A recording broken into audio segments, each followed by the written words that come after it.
오늘 본문 2에서 4절에서 바울 사도는 18가지의 죄악상을 나열합니다. 이 많은 죄악들 중에서 주목할 만한 것은 사랑이라는 단어입니다. 첫 번째로 자기를 사랑하는 일이 나옵니다. 이어서 돈을 사랑하는 일입니다. 그리고 4절 끝을 보면 쾌락을 사랑하기를 하나님 사랑하는 것보다 더 한다고 합니다.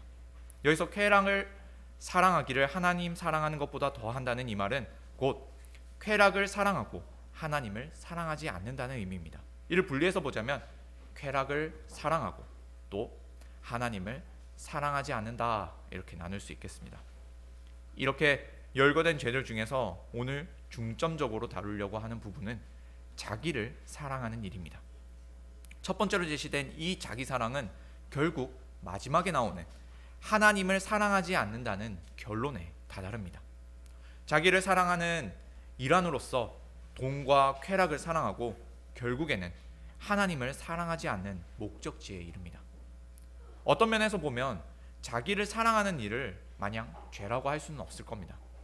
주님께서도 내 이웃을 내 몸과 같이 사랑하라고 하셨습니다.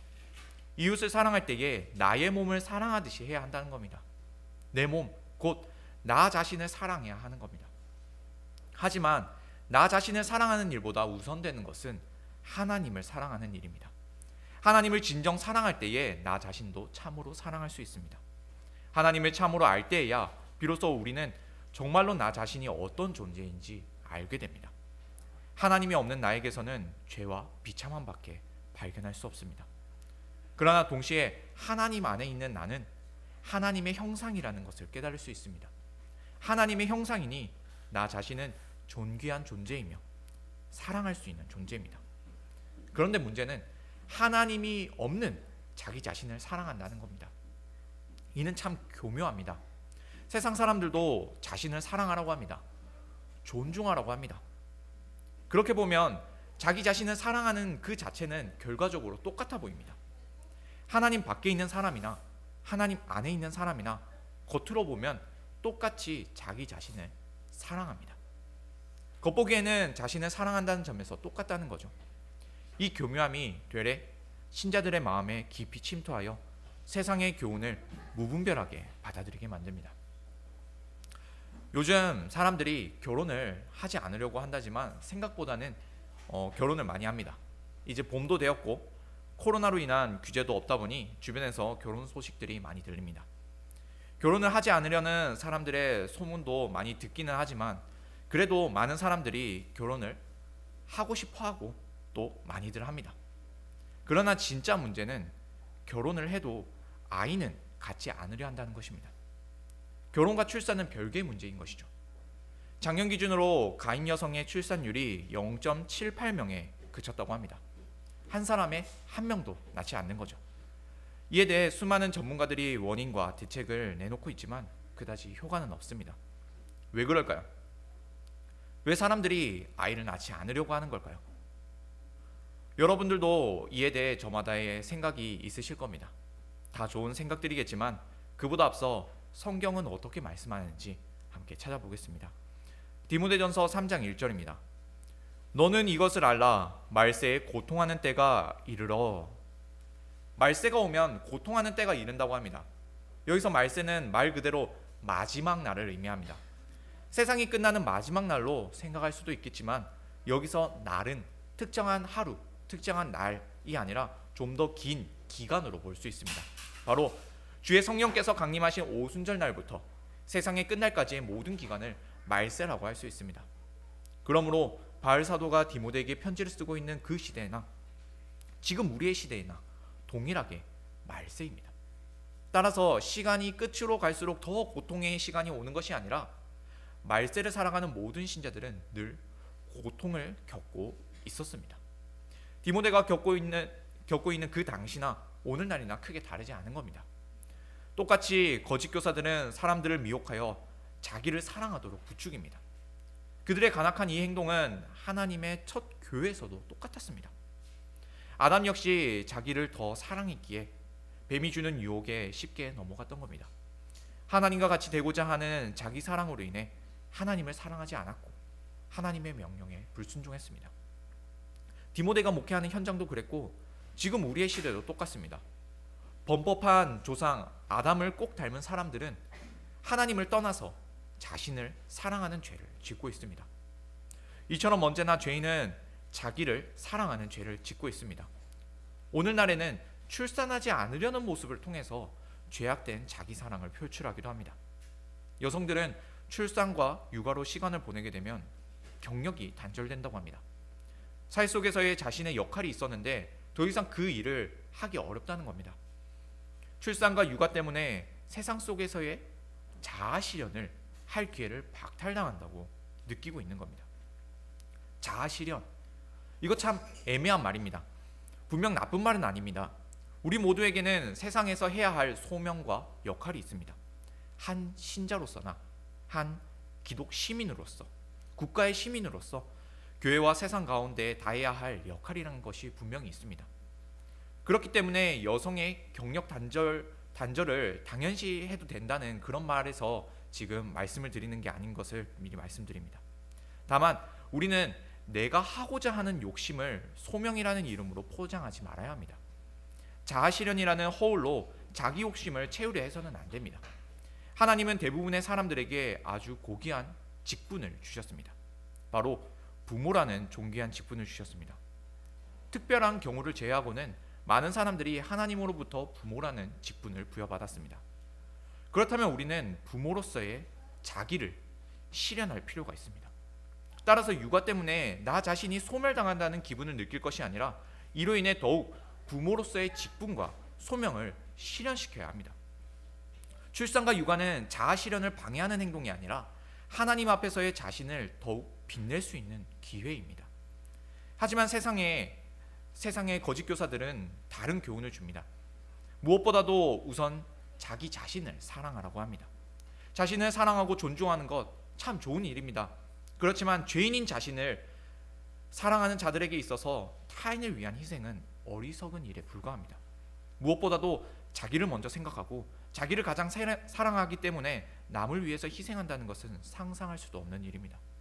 때로는 다른 사람을 위해서 희생하는 것처럼 보이기도 하겠죠. 내가 수고한 일에 대해 어떠한 식으로든 그러나 이 역시 자신에게 돌아올 이익을 계산해서 하는 행동에 불과합니다. 내가 수고한 일에 대해서 어떤 식으로든 보상이 돌아온다는 막연한 기대 때문에 희생하는 것처럼 행동을 하는 것이죠. 아이를 출산하면 나라에서 출산 장려금을 준다고 해도 소용이 없습니다. 아이 하나를 양육하기 위해서 드는 비용에 비하면 나라에서 주는 돈은 터무니없이 작기 때문입니다. 돈을 조금이라도 준다고 해도 육아를 위해 사용되는 시간과 노력, 희생까지는 보상이 안 됩니다. 이런 말들은 저 바깥의 이야기들이 아닙니다. 교회 안에서도 공공연하게 사용되는 말입니다. 물론 이 정도로 계산적으로 모두가 생각하지 않는다 하더라도 그렇습니다. 흔히 하는 말로 이제 갓 결혼한 부부들에게 신혼을 즐기라고 말을 합니다. 아이를 낳으면 고생이니 둘만 있을 때 즐기란 거죠. 이런 말 우리는 너무 당연하게 하지 않습니까? 물론 저도 이 말이 무슨 의미인지 이해는 갑니다. 하지만 마냥 동의를 할 수는 없습니다. 왜냐하면 이 말 속에는 아이를 낳으면 고생이다 라는 의미가 포함되어 있기 때문입니다. 당연히 힘들죠. 고생스럽죠. 그러나 언약 자손을 통해 생명이 이어진다는 이 영원한 기쁨에 비한다면 잠시의 수고로움은 참을 수 있는 겁니다. 세상의 사람들에게는 자신을 희생해가며 출산과 육아를 해야 할 이유가 바로 자기 자신에게 있습니다. 아이로 인해 내가 기쁘기 때문에, 자녀가 내 꿈을 대신 이뤄주기를 바래서, 내가 이뤄놓은 것들을 자녀가 계속해서 이어가길 바래서, 이런 식으로 자기 사랑의 방편으로서 자녀를 출산합니다. 어떤 사람들은 이런 생각도 할 겁니다. 미래에는 젊은 사람들이 사라진다. 그래서 이 젊은 사람들이 많아져야 또 나이 든 사람들을 부양할 수 있다. 이 말에 대해서 왜 내 자녀가 다른 사람들을 위해서 희생당해야 하냐, 이렇게 말하며 출산을 하지 않으려는 이유를 밝히기도 합니다. 이처럼 오늘날에는 유감없이 자기 사랑을 드러냅니다. 그리고 이런 세상의 사조들이 교회 안에도 자연스럽게 자리를 잡아가고 있습니다. 최근 비혼이라는 말을 사용하는 사람들을 봅니다. 전에는 미혼이라는 말이 있었지만 이제는 비혼이라는 말로 대체해야 한다고 주장합니다. 미혼은 아직 결혼을 못했다는 의미이지만 비혼은 내가 혼인을 하지 않겠다는 자기 결단의 의지가 있습니다. 내가 못하는 것이 아니라 내가 안 하겠다는 겁니다. 성경은 독신을 반대하지 않습니다. 오히려 혼인보다 더 권장하기도 합니다. 고린도전서 7장 38절에서 바울 사도는 말합니다. 그러므로 결혼하는 자도 잘하거니와 결혼하지 아니하는 자는 더 잘하는 것이니라. 이처럼 성경은 혼인을 반드시 해야 하는 것으로 말씀하지 않습니다. 다만 비혼이라는 용어와 그 속뜻은 전혀 성경적이지 않습니다. 원래는 독신이라는 말을 사용했습니다. 성경도 독신을 권장하고요. 독신이라는 용어를 사용할 때에는 남편이나 아내에게 얽매이지 않고 혼자 지내면서 하나님을 더욱 사랑하는 데 시간을 보내라는 의미입니다.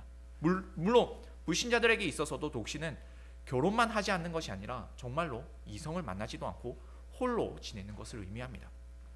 그러나 비혼은 그렇지 않습니다. 자신의 쾌락과 욕구는 다 즐기지만 결혼만 하지 않겠다는 겁니다. 결혼이라는 의무에 매여서 자신을 희생시키지 않겠다는 이기적인 욕망이 담겨 있습니다. 이는 몇 년 전 한참 유행했던 졸혼이라는 말과 그 의미가 비슷합니다. 결혼을 한 배우자 간에 서로의 의무를 충분히 그동안 이행했으니까 결혼을 졸업하고 각자의 인생을 살자는 겁니다. 더 이상 상대를 위해 희생하기 싫고 이제 오롯이 나 자신만의 인생을 생각하며 살겠다는 의지 표명입니다. 자신의 쾌락을 쫓는 비혼이나 자신의 인생만을 생각하는 졸혼이나 자아 실현을 위해 출산과 육아를 하지 않으려는 사람들이나 다 똑같습니다. 모두가 죄악된 자기 사랑만을 쫓아갑니다. 혼인 질서를 깨는 불법한 이혼이나 간음 등의 죄악만이 문제가 아닙니다. 거짓된 자기 사랑으로 인해 하나님께서 우리에게 주신 아름다운 질서가 파괴되어 가고 있습니다. 비혼을 조장하는 풍조 때문에 하나님께서 세우신 혼인의 질서가 부정적인 취급을 받고 있습니다. 또 이기적인 자기 사랑으로 인해 자녀를 낳지 않아 언약의 복을 거부하고 있습니다. 이처럼 하나님 없이 자기를 사랑하는 죄악된 문화가 오늘날 넘쳐납니다. 더욱이 이런 문화를 거부감 없이 받아들이는 교회들은 너무나 심각합니다. 솔직히 우리들도 알게 모르게 이런 생각들을 하지 않습니까? 결혼하면 고생이고 자녀를 낳으면 고생이라는 말을 너무나도 당연하게 받아들이지 않습니까? 남들이 다 그런 생각을 갖는다고 해서 우리마저도 그런 생각을 해야 할 이유는 전혀 없습니다. 항상 설교를 통해서 세상의 교훈이 아니라 하나님의 교훈을 따라야 한다고 들어왔습니다. 당연합니다. 하지만 실제로 무엇이 세상의 교훈이고 무엇이 하나님의 교훈인지는 잘 분간이 되지 않습니다. 그래서 이 시간 우리의 일상 가운데 나타나는 구체적인 예시를 좀 더 자세하게 다루고 있습니다. 많은 현상들을 다 다룰 수는 없지만 이 자기 사랑이라는 죄악을 통해서 우리에게도 편만하게 받아들여지는 세상의 교훈이 무엇인지 분별할 수 있어야 합니다. 이 자기 사랑이란 죄악된 모습이 우리 생활 속에서도 너무나 자연스럽게 자리 잡고 있다는 것을 우리는 늘 생각해야 합니다.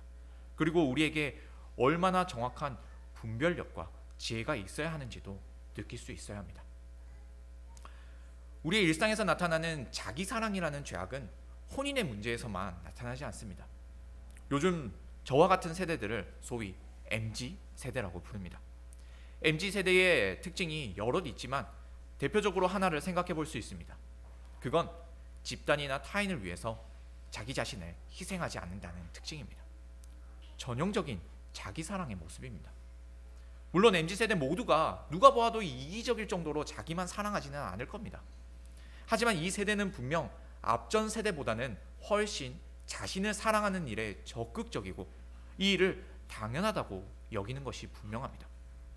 어떤 상황에서든지 자신을 최우선에 둡니다. 이런 이기적인 자기 사랑은 타인이나 집단보다, 사회보다도, 심지어 가족보다도 자기가 우선됩니다. 자신이 있어야 다른 사람도 있다는 겁니다. 자신을 사랑하라는 세상의 표어가 만들어낸 기형아들인 셈이죠. 이 MZ세대라는 말이 유행하기보다 좀 더 전에 유행했던 용어가 있습니다. 바로 꼰대입니다. 요즘도 자주 사용되고 있습니다. 주로 조금이라도 자신에게 듣기 싫은 말을 하는 사람을 꼰대라고 지칭하면서 나쁜 사람으로 몰아갑니다.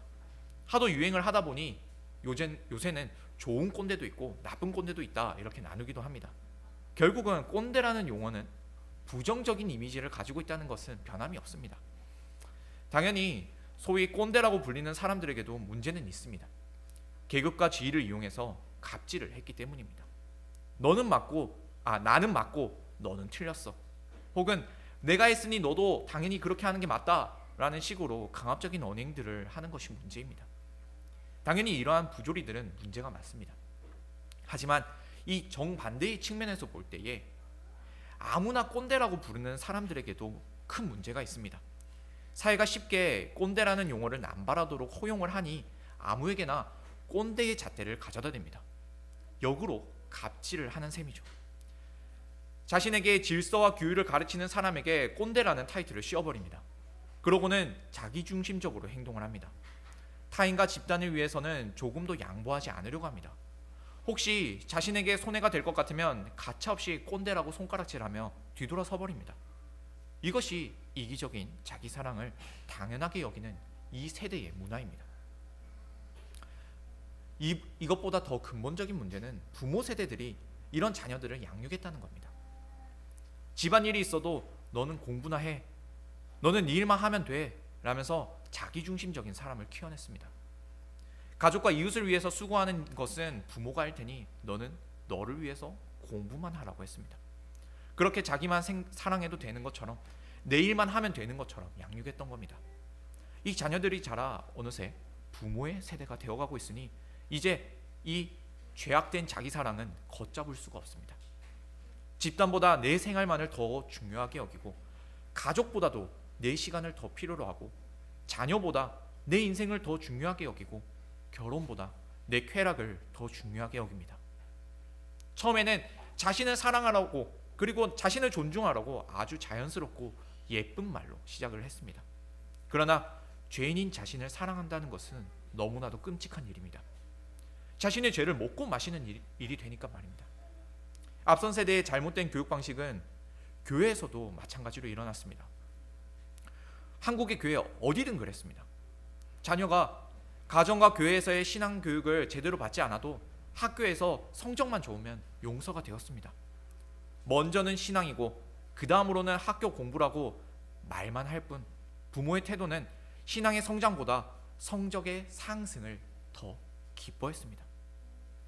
믿음은 하나님께서 주시는 일이라 여기며 부모로서의 의무를 다하지 않은 것을 대수롭지 않게 여겼습니다. 때로는 부모로서의 의무를 다하지 않고 교회의 교육자들에게 자녀의 신앙 양육의 책임을 떠넘기기도 했습니다. 그렇게 예배를 소홀히 하던 아이가 혹 좋은 대학만 가면 하나님께 복을 받았다며 모든 사람들이 칭찬을 해주었습니다. 이런 세대들에게 하나님은 자신에게 복만 주는 금송아지에 불과합니다. 하나님이 예배하는 것도 자기 사랑의 일환일 뿐입니다. 자기만 사랑하는 이들에게는 더 이상 가족도 없고 사회도 없고 이웃도 없습니다. 교회도 필요 없습니다. 하나님은 내 필요에 따라 이용할 뿐입니다. 오롯이 자기 자신만을 사랑하면 그만인 그런 사람들이 점차 많아지고 있습니다. 아니, 더 노골적으로 드러나고 있습니다. 그렇다면 하나님의 말씀은 우리에게 어떤 대답을 해주십니까? 14절부터 15절 전반절입니다. 그러나 너는 배우고 확신한 일에 거하라. 너는 네가 누구에게서 배운 것을 알며 또 어려서부터 성경을 알았나니. 13절을 보면 악한 사람들과 속이는 자들은 더욱 악하여진다고 합니다. 이 더욱 악하여진다는 말을 원어로 보면 더 진행하고 있다라는 의미를 가지고 있습니다. 악한 자들과 거짓 교사들은 더 악한 길을 향해서 계속해서 걸어갈 것입니다. 도저히 멈춰 설 수 없는 지경에까지 나아갈 것입니다. 이들을 쫓는 자마저도 사망의 종착지까지 따라갈 겁니다. 그러나 14절에서 바울은 디모데에게 너는 배우고 확신한 일에 거하라고 합니다. 여기서 거하라는 말은 그 자리에 머물러 있으라는 겁니다. 악인들과 거짓 교사들이 악한 길을 걸어갈지라도 너는 배우고 확신한 그 일에 가만히 머물러 있으라. 이 말씀을 하고 있습니다. 결코 악을 따라가지 말고 진리 안에 머물러 있으라는 명령입니다. 그런데 디모데가 배우고 확신한 이 일은 누군가로부터 배운 것입니다.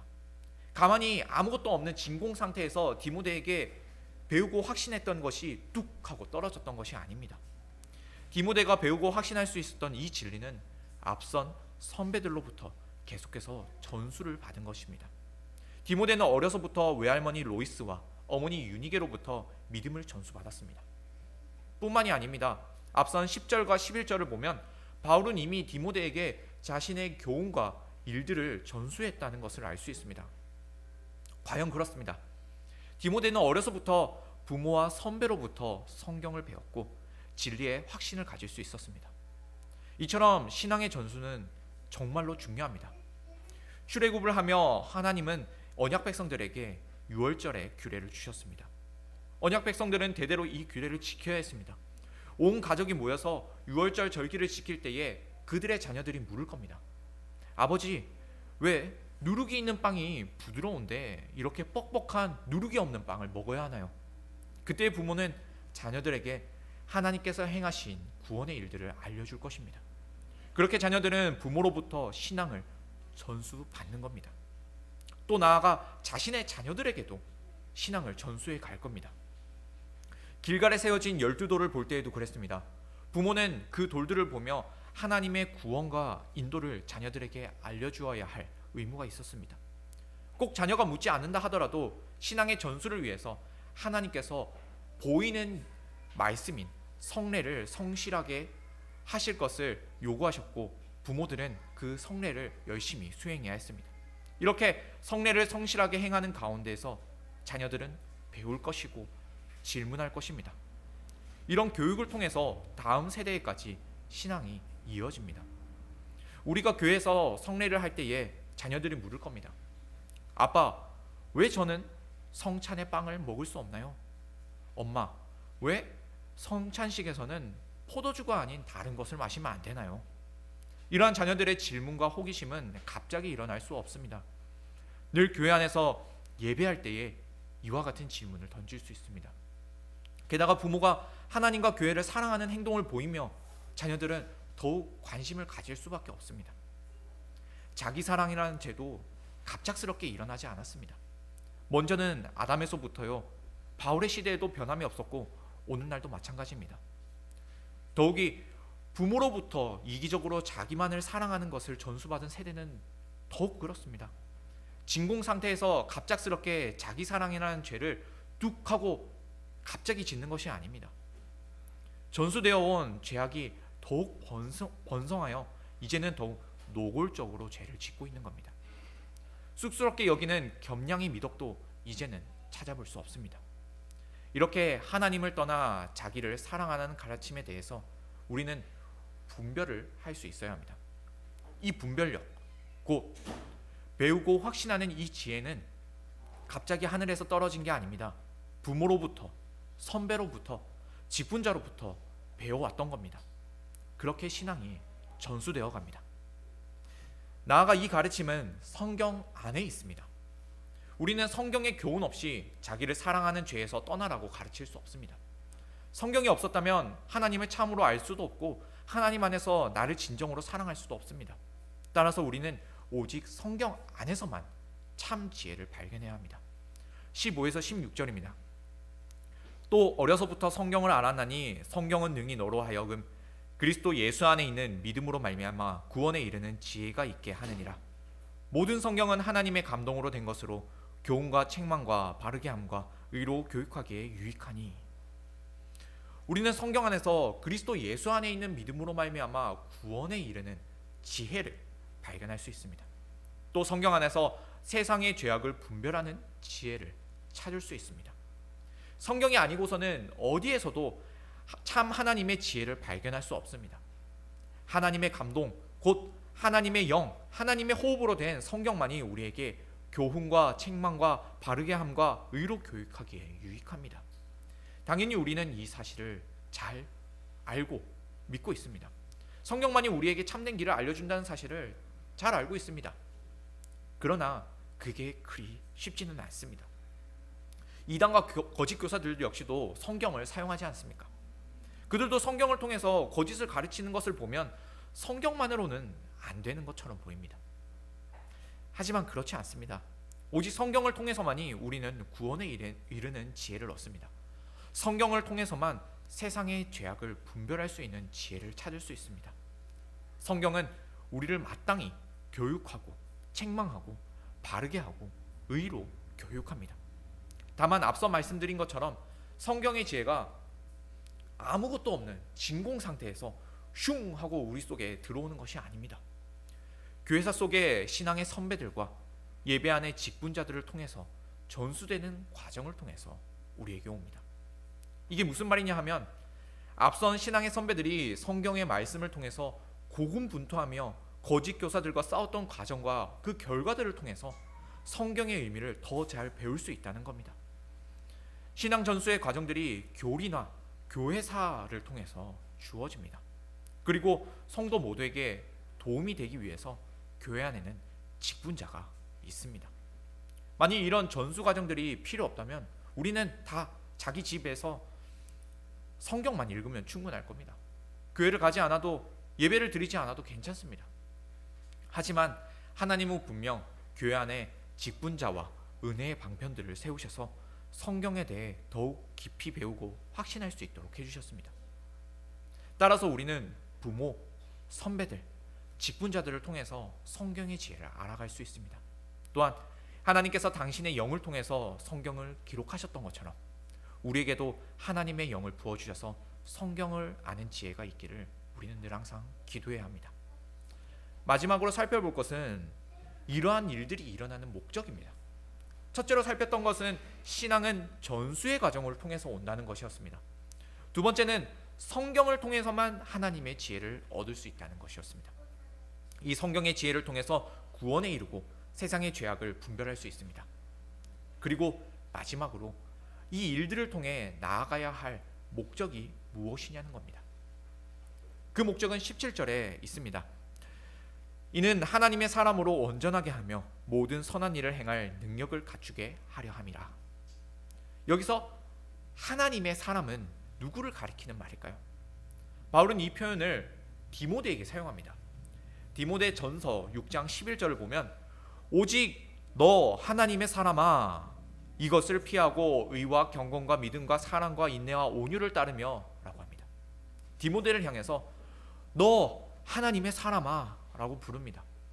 구약 성경에서는 하나님의 사람이라는 표현을 쓸 때에 하나님께서 쓰시는, 하나님께서 사용하시는 사람, 특히 모세, 엘리야, 다윗과 같은 사람들에게 사용했습니다.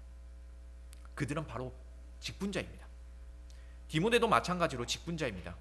그는 하나님의 말씀을 전파하고 신자들을 가르치고 경책하고 권하는 직분자입니다. 이처럼 바울이 디모데를 향하여 말하는 이 하나님의 사람은 직분자를 의미합니다. 바울은 디모데에게 말하길 성경이 하나님의 사람으로 온전하게 한다고 합니다.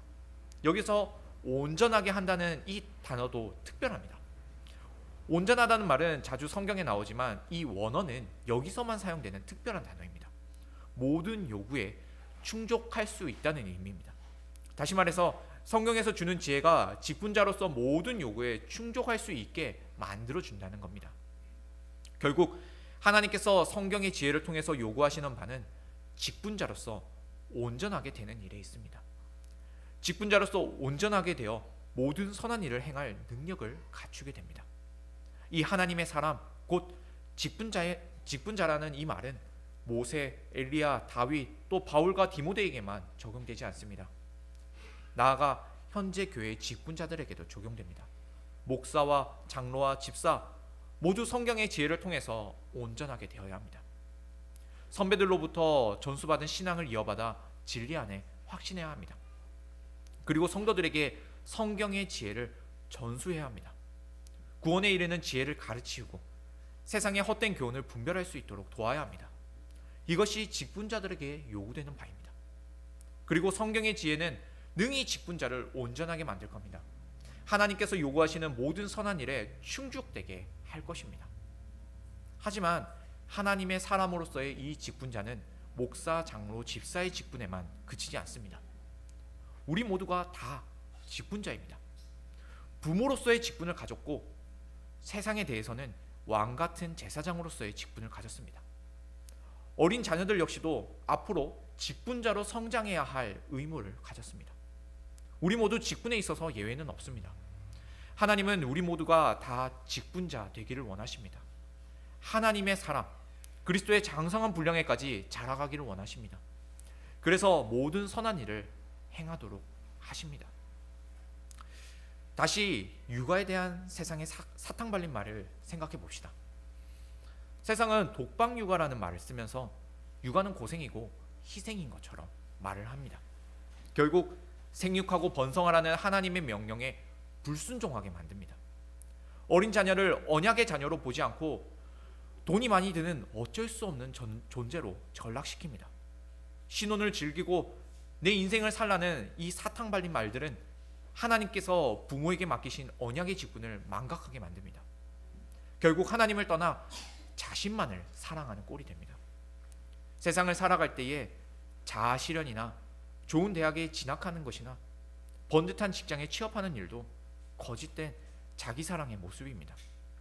심지어 요즘에는 직장을 구할 때에 돈을 많이 버는 것보다 자신의 생활을 더 충분하게 누릴 수 있는 회사를 찾으려고 한답니다.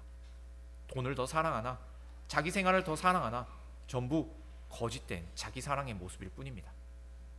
하지만 하나님은 분명 우리를 세상 속에 살게 하셨습니다. 세상에서 왕 같은 제사장으로서의 직분을 수행하라 하셨습니다. 우리는 왕으로서 하나님 나라의 정의를 구현해내야 합니다. 제사장으로서 세상을 하나님에게로 나아가게 해야 합니다. 그렇게 사회 속에서도 일원으로 역할을 다해야 합니다. 그렇게 하나님의 사람으로서의 자아를 실현해 가야 합니다. 이것이 하나님께서 우리에게 은사를 주어 세상 속에 살아가게 하신 뜻입니다. 따라서 우리는 내 배를 채우기 위해서라기보다는 거짓된 자아 실현을 하기 위해서라기보다는 하나님께서 맡기신 직분과 소명을 먼저 생각해야 합니다. 하나님의 사람으로서의 자아를 실현해야 합니다. 왕 같은 제사장으로서의 나를 사랑하고 세상의 소금과 빛으로서의 나를 존중해야 합니다. 요새 신학교를 가려는 사람들이 자꾸만 줄어갑니다. 청년 인구가 감소한 원인도 있을 겁니다. 그렇지만 오늘 이야기한 이 자기 사랑의 관점에서 본다면 어느 누구도 사서 고생을 하지 않으려 하기 때문에 신학교를 가지 않는 겁니다. 혹 교회 청년이나 자신의 자녀가 신학을 하겠다고 하면은 왜 고생을 하려느냐고 말리기 일쑤입니다. 더욱이 자기를 사랑하기에 거침이 없는 이 세대들은 당연히 말씀 사역자가 되기를 꺼려합니다. 돈도 못 벌고 그리 명예롭지도 못하고 미래도 보장받지 못하는 이 일을 누가 하려고 하겠습니까? 정말 성경에 나타나는 죄악 그대로 자기를 사랑하고 돈을 사랑하고 쾌락을 사랑하고 하나님을 사랑하지 않으니 아무도 직분자 하나님의 사람이 되려고 하지 않습니다. 목회자만이 아닙니다. 제대로 된 장로와 집사가 되려는 사람도 없습니다. 그러나 우리는 하나님의 부르심을 받은 하나님의 사람들입니다. 하나님께 직무를 받은 직분자들입니다. 우리는 하나님께로부터 받은 확실한 직분이 있습니다. 하나님의 사랑과 소명을 생각한다면 이제 우리가 해야 할 일들은 자명합니다. 성경을 통해서 하나님의 지혜와 성령을 받아야 합니다. 오직 성경의 교훈에만 순종해야 합니다. 앞선 선배들의 신앙을 전수받고 또 후배들에게 신앙을 전수해야만 합니다. 이것이 이 시대의 직분자된 우리가 감당해야 할 역할입니다.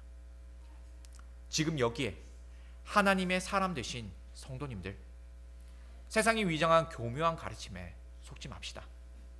거짓 교사들이 주는 사탕 발린 말들에 넘어가지 맙시다. 오직 성경이 주는 교훈과 믿음의 선배들을 통해 이어진 귀한 신앙을 따라서 우리의 직분에 최선을 다합시다.